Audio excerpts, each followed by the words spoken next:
good evening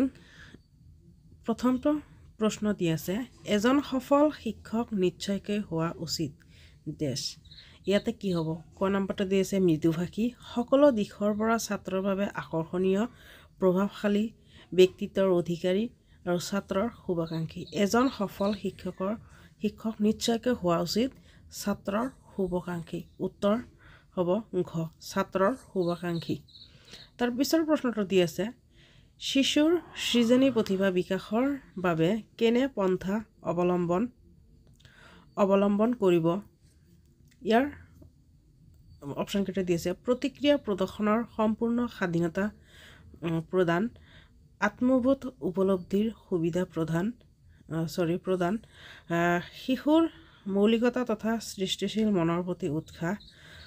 আৰু ওপৰৰ সকলোবোৰ ইয়াৰ উত্তৰটো হ'ব শিশুৰ মৌলিকতা তথা সৃষ্টিশীল মনৰ প্ৰতি উৎসাহ অৰ্থাৎ গ নম্বৰটো তাৰ পিছৰ প্ৰশ্নটো দি আছে শ্ৰেণীকোঠাত নিৰ্দিষ্ট বিষয়ৰ প্ৰতি আগ্ৰহান্বিত আৰু উদ্বুদ্ধ কৰিবলৈ কেনেধৰণৰ কৌশল অৱলম্বন কৰিব ইয়াৰ অপশ্যন কেইটা দি আছে শিশুকেন্দ্ৰিক বা শিশুৰ সহজলভ্য হোৱা শিক্ষণ ব্যৱস্থাত বিভিন্ন ধৰণৰ শিক্ষা সঁজুলি আৰু পুৰস্কাৰ আৰু শাস্তি আৰু ওপৰৰ সকলোবোৰ ইয়াৰ উত্তৰটো হ'ব ওপৰৰ সকলোবোৰ এয়া ওপৰৰ সকলোবোৰ ভালদৰে চাব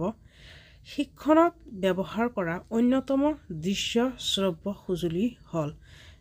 শিক্ষণত ব্যৱহাৰ কৰা অন্যতম দৃশ্য শ্ৰব্য সঁজুলি কোনটো হ'ব প্ৰথমটো দি আছে ভিডিঅ' CD তাৰপিছত খ নম্বৰটো দি আছে গ্লোব গ নম্বৰ দি আছে ৰেডিঅ' ঘ নম্বৰ দি আছে কেছেট প্লেয়াৰ ইয়াৰ উত্তৰটো হ'ব ভিডিঅ' CD তাৰপিছৰ প্ৰশ্নটো দি আছে চাইক'লজি শব্দৰ উৎপত্তি হৈছে চাইকে আৰু লজছৰ নামৰ দুটা কোনটো ভাষাৰ পৰা আহিছে অৰ্থাৎ কোনটো ভাষাৰ পৰা এই দুটা শব্দ আহিছে চাইকে আৰু লজছ শব্দটো আহিছে আপোনাৰ গ্ৰীক শব্দৰ পৰা তাৰপিছৰ প্ৰশ্নটো দি আছে কোনটো বাক্য শুদ্ধ মনোবিজ্ঞান হ'ল এক বিশুদ্ধ বিজ্ঞান খ নম্বৰ দি আছে পদাৰ্থ বিজ্ঞান হৈছে বিশুদ্ধ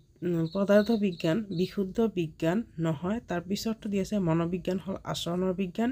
আৰু মনোবিজ্ঞান নামৰ প্ৰকৃততে কোনো বিজ্ঞান নাই ইয়াৰ উত্তৰটো হ'ব মনোবিজ্ঞান হ'ল আচৰণৰ বিজ্ঞান ইয়াৰ শুদ্ধ উত্তৰটো হ'ব মনোবিজ্ঞান হ'ল আচৰণৰ বিজ্ঞান প্ৰাপ্তবয়স্ক সকলোতকৈ শিশুৱে ডেছ গতিত মনোযোগ দিয়ে এইটো হ'ব মন্থৰ গতিত লেটিন ভাষাৰ পাৰ্চনা শব্দৰ অৰ্থ কি লেটিন ভাষাৰ পাৰ্চনা শব্দৰ অৰ্থ হ'ব মুখ তাৰপিছত এডোস্কেয়াৰ শব্দৰ অৰ্থ কি এডোস্কেয়াৰ শব্দৰ অৰ্থ হ'ব পৰিপক্কতা দিশত বৰ্ধন হোৱা উত্তৰটো হ'ব ক নম্বৰ পৰিপক্কতা দিশত বৰ্ধন হোৱা তাৰপিছৰ প্ৰশ্নটো দি আছে কিশোৰ অপৰাধ প্ৰৱণতাৰ প্ৰধান কাৰণ কি